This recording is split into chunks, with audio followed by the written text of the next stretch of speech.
अगर आप एक लिमिटेड लायबिलिटी पार्टनरशिप हो तो आपके लिए दो एनुअल कंप्लायंसेस कंपलसरी हैं। एक तो होता है फॉर्म 11 जो कि एनुअल रिटर्न है, जो आपको फाइनेंशियल ईयर खत्म होने के 60 दिन के अंदर दाखिल करना है, जिसकी ड्यू डेट अभी जो है वो 30 मई को है। दूसरा फॉर्म 8 है जो आपको सितंबर के बाद फाइल करना होता है, उसके बारे में हम बाद में आपको बताएंगे। तो आज एक ड्यू डेट अप्रोच हो रही है फॉर्म 11 के लिए, जो कि एनुअल रिटर्न है। ये एनुअल रिटर्न होता क्या है, तो एक लिमिटेड लायबिलिटी पार्टनरशिप के अंदर कुछ डेजिग्नेटेड पार्टनर्स होते हैं, उनका कुछ कैपिटल कंट्रीब्यूशन होता है, प्लस वो और किन किन एलएलपीज या कंपनीज के अंदर डेजिग्नेटेड पार्टनर या फिर डायरेक्टर हैं, ये चीज हमको रिपोर्ट करनी पड़ती है अपने एनुअल रिटर्न के अंदर। प्लस क्या कोई चेंजेस आए हैं हमारे कंट्रीब्यूशन के अंदर जो उनको उस एलएलपी के अंदर करना था, तो ये सारी की सारी चीजें रिपोर्ट होती हैं उस एनुअल रिटर्न के अंदर। साथ ही उसको डेजिग्नेटेड पार्टनर एक साइन करता है, साथ ही दूसरा पार्टनर उसको सर्टिफाई भी करता है। अगर आपका एनुअल फाइनेंशियल टर्नओवर 5 करोड़ से कम है और अगर 5 करोड़ से ज्यादा है तो वो आपको किसी प्रोफेशनल से सर्टिफाई कराना पड़ेगा। तो चलिए देख लेते हैं कैसे फाइल होगा। आप सबसे पहले एमसीए लॉगिन कर लेंगे, फिर उसके बाद एमसीए सर्विसेज में जाएंगे, एलएलपी ई फाइलिंग पे जाके यहाँ एनुअल रिटर्न ऑफ एलएलपी के ऊपर क्लिक करना है। जब आप इस पे क्लिक करेंगे तो ये फॉर्म यहाँ पे ओपन हो जाएगा। सबसे पहले तो आपको यहाँ पे फाइनेंशियल ईयर सेलेक्ट करना है, लेकिन उससे पहले आपको यहाँ पे इसका आइडेंटिफिकेशन नंबर डालना होगा, वो आप यहाँ पे डाल देंगे। देखिए फाइनेंशियल ईयर डालने के बाद आपने जैसे ही यहाँ पे अपना कंपनी का आइडेंटिफिकेशन नंबर डाला, फाइनेंशियल ईयर डाला, यहाँ पे डेटा वो ऑटोमेटिक फिल हो जाएगा। और यहाँ पे आपको दिखाई दे रहा है नंबर ऑफ डेजिग्नेटेड पार्टनर्स 4 है। यहाँ से आप एक्सेल फाइल डाउनलोड करोगे।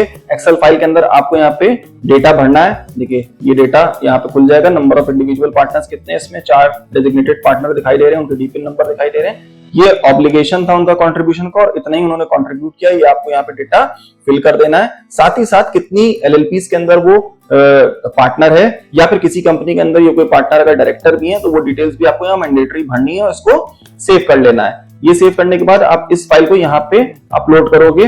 अपलोड करने के बाद आप देखिए ये डेटा यहाँ पे ऑटोमेटिक फेच होके आ जाएगा। कोई एरर होगा तो यहाँ पे ये बता देगा। ये डेटा यहाँ पे फाइल अपलोड हो चुकी है। अगर कोई बॉडी कॉर्पोरेट भी आपके पार्टनर बनता है तो उसके लिए आपको ये वाली एक्सेल शीट का यूज करना पड़ेगा, उसमें डेटा भर के अपलोड करना पड़ेगा। देखिए इसमें दिखा रहे हैं नंबर ऑफ डेजिग्नेटेड पार्टनर्स जो कि इंडिविजुअल और रेसिडेंट इंडिया है, 4 हैं जो कि हमारे एक्सेल शीट में थे, वो डेटा यहाँ पे ऑटो फेच होके आ गया। अब बात कर लेते हैं पेनल्टीज। अगर लिमिटेड लायबिलिटी पार्टनरशिप या उनके पार्टनर्स के ऊपर कोई पेनल्टीज लगी हैं तो वो डिटेल्स आपको यहाँ पे भरनी है। साथ ही साथ अगर कोई कंपाउंडिंग ऑफेंसेस हैं तो उनकी डिटेल आपको पॉइंट नंबर 11 के अंदर भरनी होंगी। सबसे इंपॉर्टेंट पॉइंट, अगर एलएलपी का टर्नओवर 5 करोड़ रुपए से ऊपर एक्सीड करता है, अगर आप इसको यस कर देंगे तो ये फॉर्म आपको किसी प्रोफेशनल से सर्टिफाई कराना पड़ेगा। अगर नहीं है तो आप नो करेंगे, देन डेटा को सेव करते हुए आप नेक्स्ट पे क्लिक कर देंगे। बिजनेस क्लासिफिकेशन में डालना भूल गया था, मैं यहाँ पे सेलेक्ट कर लेता हूं।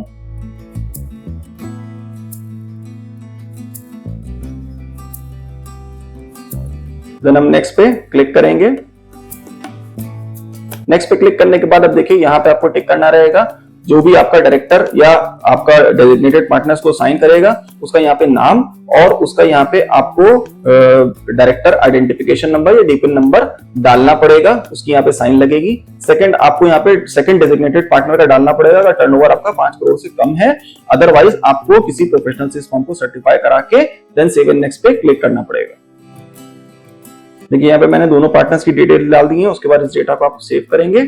सेव करने के बाद आप इस पे नेक्स्ट पे क्लिक करेंगे और आगे प्रोसीड करेंगे। पूरा डेटा एक बार चेक करने के लिए आपके सामने आ जाएगा। फाइनेंशियल ईयर, कंपनी का नेम, उसका address, then number of designated partners, कितना कैपिटल कंट्रीब्यूशन था, कितनी उसके अंदर आपने एक्सेल के अंदर जो डेटा भरा था वो लेगा। यहाँ पे सारा डेटा आ रहा है। कोई अगर पेनल्टीज इंपोज हुई है, कोई कंपाउंडिंग ऑफेंसेस हैं, टर्नओवर क्या है, देन पार्टनर्स की यहाँ पे डिटेल जो दोनों सर्टिफाई करने वाले हैं, देन आप इस फॉर्म के ऊपर सबमिट के ऊपर क्लिक करोगे।